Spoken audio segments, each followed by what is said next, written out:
noisier version than on here, because I do lo-fi, fast, chaotic, aggressive, you name it. Fast, chaotic, aggressive, you name it. ASMR over on that channel. So if that's your thing, definitely check it out. Link is also in the description. Okay.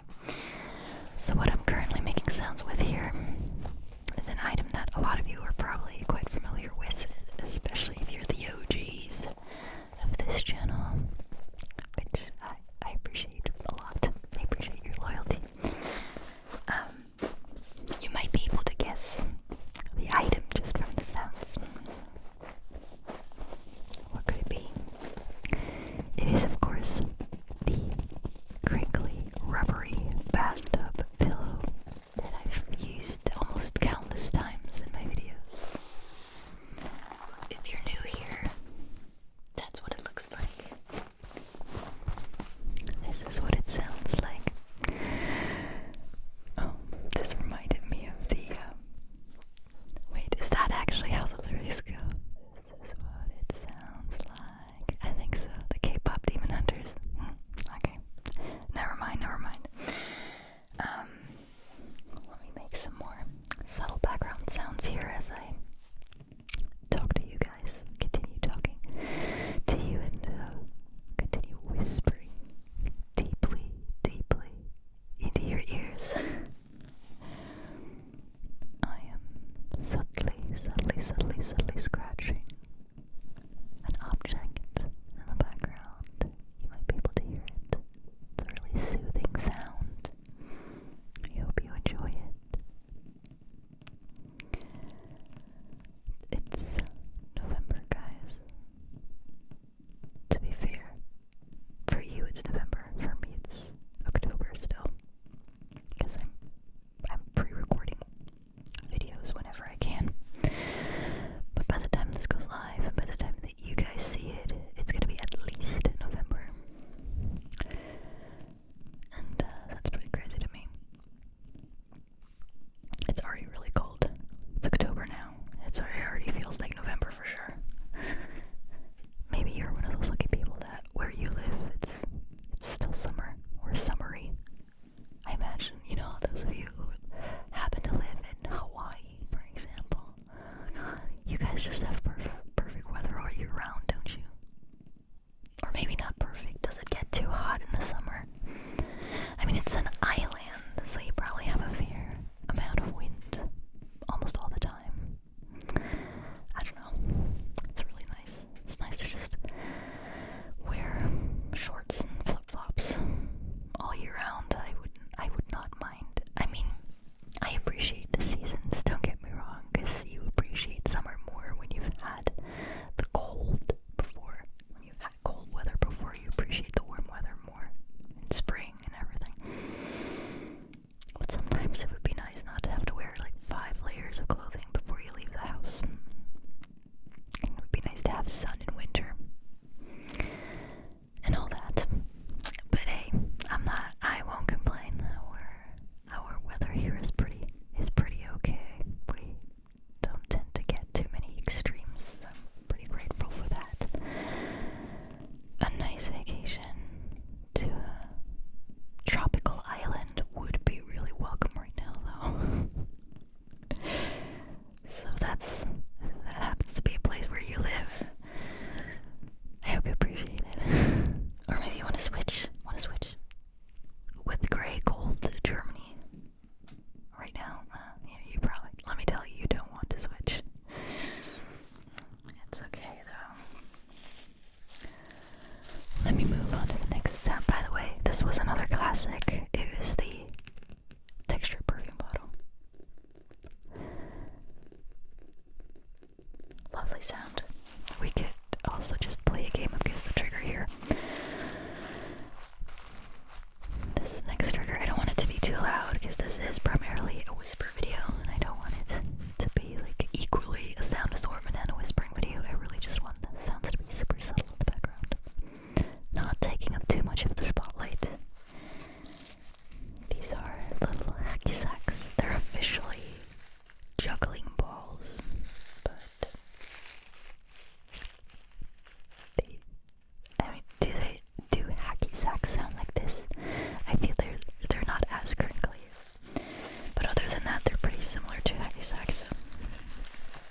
call them that, but I guess technically they're juggling balls. I can't juggle, so I want to learn how to. I want to learn how to juggle.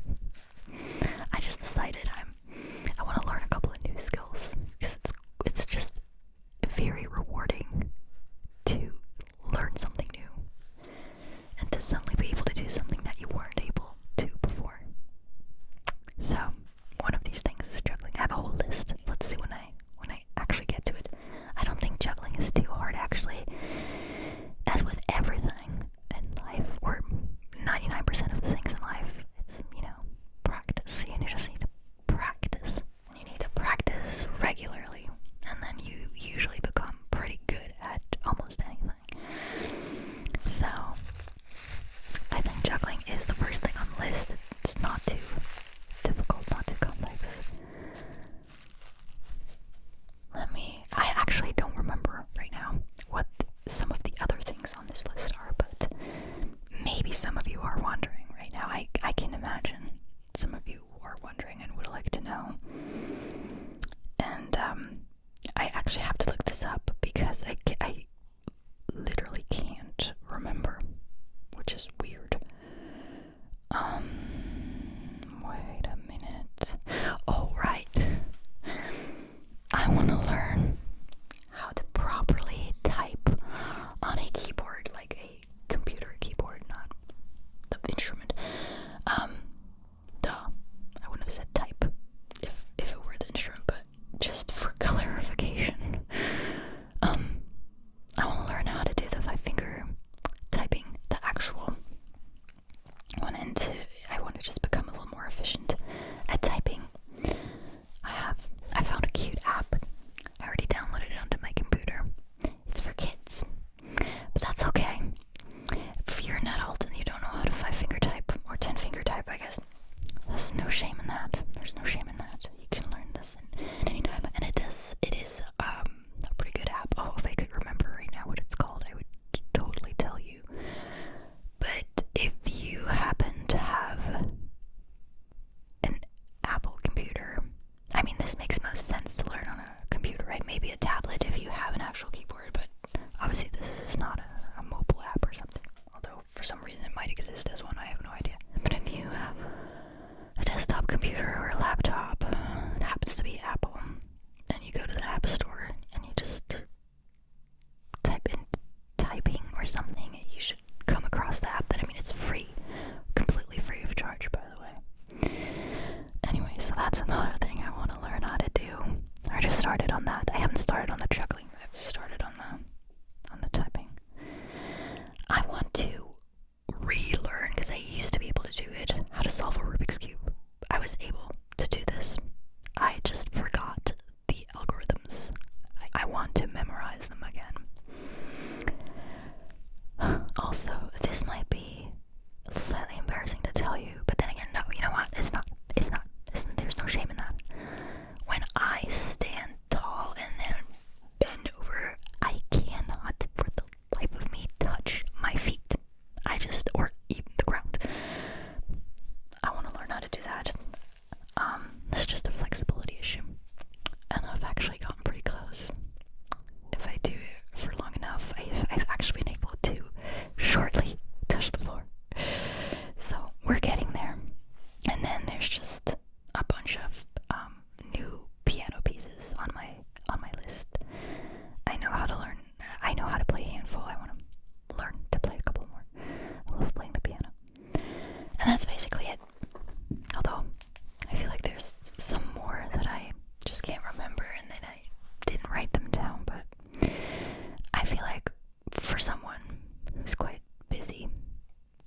easy to recognize and to identify. It's the big blue scissors, as I'm sure quite a few of you have guessed correctly. Sorry guys, I got distracted. I forgot what I was saying before. I was playing around with these scissors, I know that. These scissors. Okay, I got an important message. I needed to quickly respond to it. And then I forgot what I was talking about to you guys. I'm sorry. But, hey, I think it's time to be reading. Some interesting, I think we're still at mind-blowing, in fact, facts to you. The French. Okay, so we went all the way up to fact 60 last month. If you remember, fact 60 was the one with the hashtag not actually or officially being called hashtag. So next up is 61. The French have their own name for a French kiss. That's kind of funny, isn't it? Something extra interesting about the kissing fact. The word hasn't been around for long. Well, not officially anyway. In 2014, galocher, meaning kiss with tongues, was added to the Le Petit Robert French dictionary. It's funny because galoschen means shoes, a certain type of shoes in German, which I always thought did come from a French word, but it's funny. But it's a relatively new word. It says here, so maybe it's like a very colloquial word. But what were they calling French kissing before then? If it's a relatively new word, I mean, there must have been a word before that, right? Maybe a French person can tell us in the comments. That would be really helpful. 62. Fact. You can thank the Greeks for calling Christmas Xmas, so Xmas. In Greek, the word for Christ starts with the letter Chi, or Chi. I don't know how you would pronounce this, which looks like an X in the Roman alphabet. So it's become a Christmas tradition to shorten it with the letter X. You know what? I've always wondered, but you also say crossing. Like, I've seen street signs spell crossing with an X and then ing. But I always assumed that was because the X looks a little bit like like not downward, like a cross, but when you're crossing something out, you do this, right? So I always assumed it came from that, but maybe it just like Christmas, it came from the cross, Chris. Probably not, right? Still makes sense. But the more you know, we're getting smarter every month by reading these facts. Fact 63. Movie trailers originally played after the movie. I can imagine why that wasn't super effective. They trailed. Oh, okay, that makes so much sense though, if you look at the word. They trailed or appeared at the end of the feature film, hence the name. The first trailer appeared in 1913 and was for a Broadway show, not a movie. How did they do that? Did they just project it onto a big screen, or I don't know, some sort of canvas? That's interesting. I mean, it makes sense though. I've never actually questioned why it's called a trailer. It makes sense. You know, we need to question things more. We need to be more like kids, especially little kids who still question everything and who ask you 5,000 times a day, why is it called this? Why is it called that? Trailer. Yeah, it was trailing behind the actual movie. I can, they probably notice that once the movie's over, people tend to leave rather quickly and then no one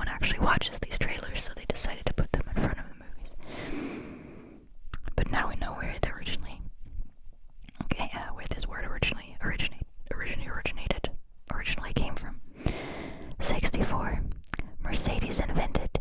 Here's a fun fact for you. Did you know it's not called Mercedes in German? It's Mercedes. Just a little, if you want to pronounce it correctly. Mercedes invented a car controlled by a joystick. The joystick in the 1996 Mercedes F200 showcase car controlled speed and direction, replacing both the steering wheel and pedals. So it didn't have a steering wheel. What did that look like? What do you do with your hands in the meantime? The car could also sense which side the driver was sitting in, so someone could control it from the passenger seat. 1996, this sounds like something from today's day and age, right? That's also cool. It feels like you're literally playing like real life Need for Speed. That's really cool. I wanna see the inside of that car now. Why have I never heard of that? I'm assuming a lot of people haven't heard of that. Okay. Fact 65. H&M actually stands for something. Oh yeah, I knew that. Doesn't everybody know that? It's two names from the two founders, if I'm not mistaken. Hennes and Mauritz. This is one of those interesting facts you've probably never ever wondered about before. No, it's very well known here, I think. At least in Germany, maybe all of Europe, I don't know. The clothing retail shop was originally called Hennes, Swedish for hers, before acquiring the hunting and fishing apparel brand Mauritz Wittfoss. Eventually, Hennes und Mauritz was shortened to H&M. I did not know, however, that they apparently sold a different style of apparel before selling the clothes they sell now. Hunting and fishing apparel. They definitely don't sell that anymore, right? Yeah, but that's a fact I actually knew about. 66. The US government saved every public tweet from 2006 through 2017. That's concerning. Starting in 2018, the Library of Congress decided to keep tweets only on a very selective basis, including those dealing with elections and topics of national interest like public policy. Now, are we talking about politicians tweeting, or are we talking about everyone? Because this is, I don't know, I find this a little bit concerning, right? Are they going to use this against you? Have you ever said anything critical of politics, politicians, your country? Well, the US in this case. I don't know, I find that a little bit weird, to be honest. 67. Theodore Roosevelt had a pet hyena. What? Did it not try to kill him? Its name was Bill, and it was a present from the Ethiopian emperor. Roosevelt was famous for his many pets, including a one-legged rooster. I think I heard about that one. A badger, a pony, and a small bear. This would not be legal anymore today, I think. A hyena, I mean, I could see this working if you found one in the wild and then you cared for it, because otherwise it would have died, and so it gets used to you from a very young age and it's kind of domesticated. But as a gift, I mean, that means it's probably a wild animal. It probably didn't live in his house with him, so he probably kept it. Oh my god, I don't even want to think about that. Probably kept it in a cage, in a way too small cage. Or maybe not, I don't know, but it most likely wasn't running around freely, right? I mean, this is a wild, dangerous animal. Especially if he had other animals, such as a rooster. I mean, that would have been one of its first prey, right? So, yeah. I'm currently reading a book that's all about super interesting and really mind-blowing, speaking of animal facts, and it also talks about hyenas. And I don't want to go into depth here because, ASMR is supposed to be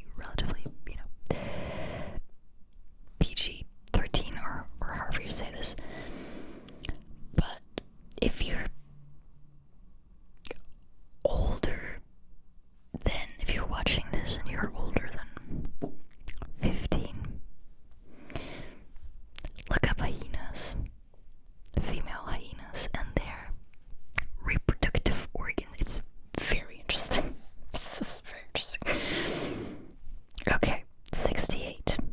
The CIA's headquarters has its own Starbucks, but baristas don't write names on the cups.